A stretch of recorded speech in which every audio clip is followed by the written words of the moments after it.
Hello friends, मैं Mitesh Malhotra, saviour education abroad से। आज का वीडियो एक इन्फॉर्मेशन वीडियो है जो कि ऑस्ट्रेलियन स्टूडेंट वीज़ा के ऊपर बनाया गया। ये 10 से 12 मिनट के वीडियो को देखने के बाद आपको Australian student visa and education system के बारे में एक फेयर आइडिया लग सकता है। बात करते हैं कंट्री की जी। Australia is the 6th largest country in the world. India से ऑलमोस्ट 2.5 गुना ज़्यादा बड़ा है और उसकी पॉपुलेशन आपके surprising at to your surprise it is 2.25 crore. यानी कि जितनी पॉपुलेशन दिल्ली की है सिर्फ उतनी पॉपुलेशन पूरे ऑस्ट्रेलिया की है। इस पॉपुलेशन में 7 लाख लोग जो वहां पर हैं इस समय वो इंटरनेशनल स्टूडेंट वीजा पे हैं। तो यानी कि 2.25 करोड़ में से 7 लाख बच्चा सिर्फ इंटरनेशनल स्टूडेंट्स है वहां पर, और 7 लाख में से ऑलमोस्ट 20% इंडियन बच्चा, यानी कि 1,40,000 बच्चा वहां पर इस समय भी ऑन स्टूडेंट वीजा पढ़ रहा है। ऑस्ट्रेलिया को कुछ चीजें बहुत ज्यादा बढ़िया बना देती हैं। एक तो जो टेम्परेचर है, जो वेदर है, वो इंडिया से ऑलमोस्ट मैच करता रहता है। कोई ज्यादा डिफरेंट नहीं है। जैसे हम कनाडा की बात करें तो एक्सट्रीम ठंड होती है, -25 तक पहुंच जाता है। वहां पर ऐसा कभी कुछ नहीं होता, एकदम बढ़िया वेदर है। तभी इंडियन बच्चा ज्यादा प्रेफर भी करता है वहां पे जाके।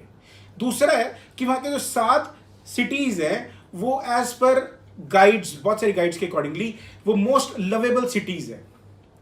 ये एक बहुत ही बड़ा फैक्ट है, 7 सिटीज। दूसरे एक और बड़ा फैक्ट मैं आपको बताता हूं कि वहां की जो 6 यूनिवर्सिटीज हैं वो टॉप 100 में आती हैं। जी हाँ, 6 यूनिवर्सिटीज टॉप 100 में आती हैं। उनका नाम है जैसे कि मोनाश यूनिवर्सिटी है, ऑस्ट्रेलियन नेशनल यूनिवर्सिटी है, यूनिवर्सिटी ऑफ एडिलेड है, फिर यूनिवर्सिटी ऑफ सिडनी है, यूनिवर्सिटी ऑफ मेलबर्न है। ऐसी 6 यूनिवर्सिटी टॉप 100 में आती हैं। टोटल वहां पर 43 गवर्नमेंट, टोटल 43 यूनिवर्सिटीज में कुछ गवर्नमेंट एंड प्राइवेट दोनों मिला के। ये तो हो गया हमारा प्रॉपर, मैंने ऑस्ट्रेलिया के बारे में आपको बताया। इसका थोड़ा सा और अगर अंदर आए तो ऑस्ट्रेलिया में 7 प्रोविंसेस है। इसके अच्छे शहरों के जो बहुत ज़्यादा फेमस है वो तो हम नाम सुने ही होंगे, जैसे कि मेलबर्न है, सिडनी है, ब्रिस्बेन है, एडिलेड है, कैनबरा है, डार्विन है। ये सब शहरों के नाम सुनेंगे, बट ये सिर्फ शहर है। अगर आप इनके प्रोविंस यानी कि राज्य यानी कि स्टेट, वो वहाँ पर 7 हैं, जैसे कि विक्टोरिया, मेलबर्न इसकी कैपिटल है। न्यू साउथ वेल्स है, ऑस्ट्रेलियन कैपिटल टेरिटरी यानी कि कैनबरा, फिर नॉर्दर्न टेरिटरी है, फिर हमारे पास तस्मानिया है, वेस्टर्न ऑस्ट्रेलिया है, साउथ ऑस्ट्रेलिया। 7 प्रोविंसेस में बांटा गया। अब अगर हम वहां पर एजुकेशन सिस्टम की बात करें, जो पॉपुलर शिफ्ट, मैं प्योर एजुकेशन सिस्टम नहीं समझाऊंगा इस वीडियो में, मैं आपको समझाऊंगा कि जिसमें इंटरनेशनल स्टूडेंट ज्यादा जाता है। 2 तरह की एजुकेशन करने के लिए वहां पर बच्चा ज्यादा जाता है। एक है डिप्लोमास करने या दूसरा डिग्रीज करने। डिप्लोमा वाले सेक्टर को वेट कहते हैं, वोकेशनल एजुकेशन ट्रेनिंग सेक्टर। और दूसरा हायर एजुकेशन जिसमें डिग्रीज करते हैं, चाहे वो बैचलर हो चाहे वो मास्टर्स हो। पहले मैं वेट के बारे में आपको समझाता हूँ। वेट में डिप्लोमाज होते हैं। यहाँ पर आप सर्टिफिकेट लेवल 3-4 से लेकर डिप्लोमा, एडवांस डिप्लोमा ये सब कर सकते हैं।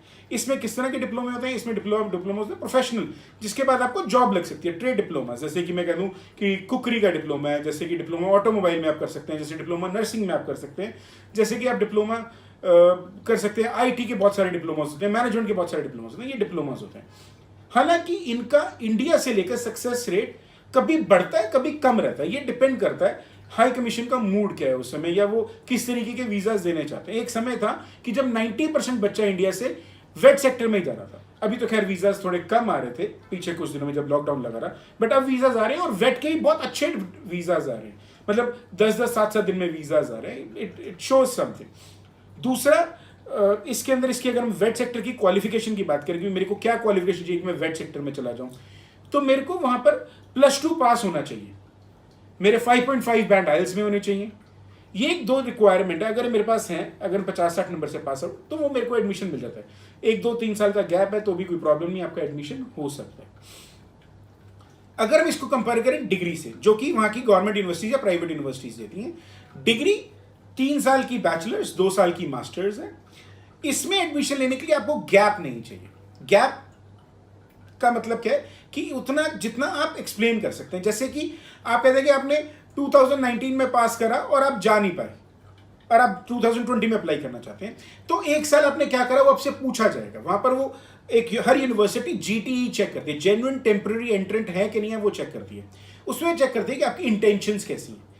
आप वहां पर जाके पढ़ना चाहते हैं, वहां से भाग जाना चाहते हैं, उनके सिस्टम को अब्यूज करना चाहते हैं, उनके सिस्टम में वैल्यू एडिशन करना चाहते हैं, तो 1 साल आपने क्या करा वो आपसे पूछा जाएगा। वहां पर वो हर यूनिवर्सिटी जीटीई चेक करती है, जेन्युइन टेम्पररी एंट्रेंट है कि नहीं है वो चेक करती है। उसमें चेक करती है कि आपकी इंटेंशंस कैसी हैं। आप वहां पर जाके पढ़ना चाहते हैं, वहां से भाग जाना चाहते हैं, उनके सिस्टम में वैल्यू एडिशन करना चाहते हैं। अगर हम इस जीटी की बात करें, जैसे कि मैं कहता हूँ कोई बच्चा 2019 पास आउट है और वो कहता है कि जी मैं फिजिक्स केमिस्ट्री मैथ्स लेके, यानी कि नॉन मेडिकल से मैंने 12th पास आउट करा 2019 में, उसके बाद मैंने 1 साल आईटी जेई की प्रिपरेशन में लगा दिया, मेरा एडमिशन नहीं हुआ और मुझे ऑस्ट्रेलिया जाना है।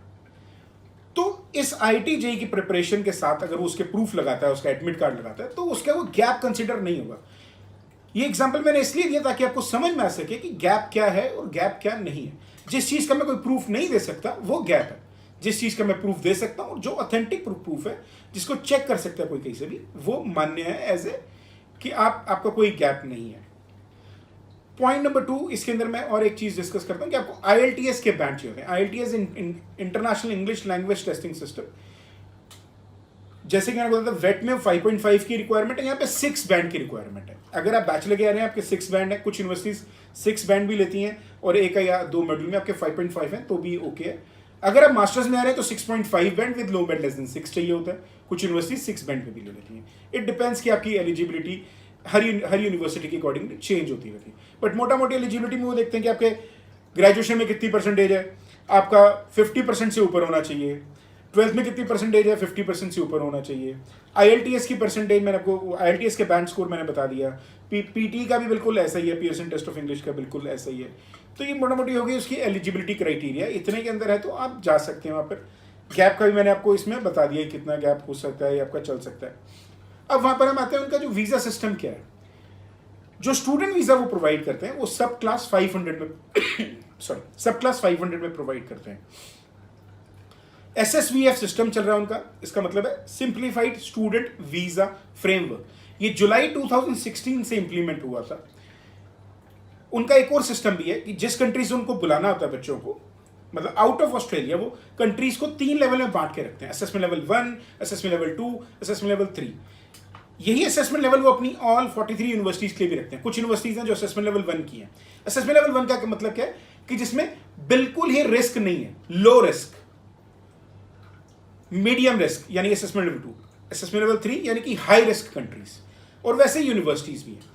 अब फिलहाल इंडिया का जो असेसमेंट लेवल वो असेसमेंट लेवल 3 है, और अगर आपको किसी भी यूनिवर्सिटी में जाना है तो आप वहाँ पे अप्लाई कर सकते हैं। ये नहीं कि असेसमेंट लेवल 3 में यूनिवर्सिटी में आपको एडमिशन नहीं मिलेगा, वीज़ा नहीं मिलेगा, मिलेगा, बट उसके अकॉर्डिंगली आपकी रिक्वायरमेंट्स बदल जाती हैं। कैसे बदलती हैं रिक्वायरमेंट्स? कि आपको कुछ चीज़ें, कुछ एक्स्ट्रा डॉक्यूमेंट लगाने पड़ते हैं, बाकी और कोई भी डिफरेंस नहीं है, ना वीज़ा देने में from the embassy point of view या एक यूनिवर्सिटी पॉइंट ऑफ व्यू। उस एजुकेशन की वैल्यू भी सेम है, फ्रॉम एजुकेशन की जो उसके डिग्री की पॉइंट ऑफ व्यू देखें तो उसकी एजुकेशन वैल्यू भी सेम है। अगर आप ऑस्ट्रेलिया में 2 साल अच्छे से पढ़ते हैं, 3 साल अच्छे से पढ़ते हैं, तो आप मिनिमम 2 साल का work permit, post study work permit apply कर सकते हैं, जो कि एक सबसे बेहतरीन पॉइंट है ऑस्ट्रेलिया की एजुकेशन को आगे बढ़ाने के लिए।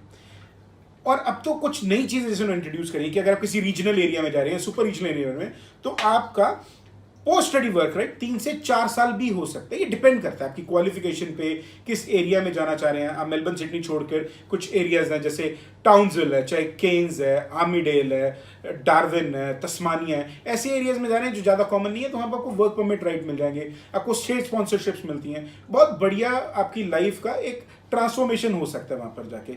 और जितना आपने पढ़ा है इंटरनेशनल एजुकेशन में, जितनी भी आपने फीस लगाई है, सॉरी मैं फीस का पॉइंट मिस कर गया था, मैं इसमें अभी ऐड कर देता हूँ कि वहाँ की जो एक एवरेज फीस है, अगर आप एक कोई डिप्लोमा करने जाते हैं तो साल की 8 से 12 हज़ार डॉलर की फीस है, साल की 8 से 12 हज़ार डॉलर। और यही अगर आप डिग्री करने जाते हैं तो 24,000 डॉलर से लेकर 30,000 डॉलर के बीच में फीस है साल की। तो ऑलमोस्ट डबल हो जाती है फीस डिग्री और डिप्लोमा के अंदर।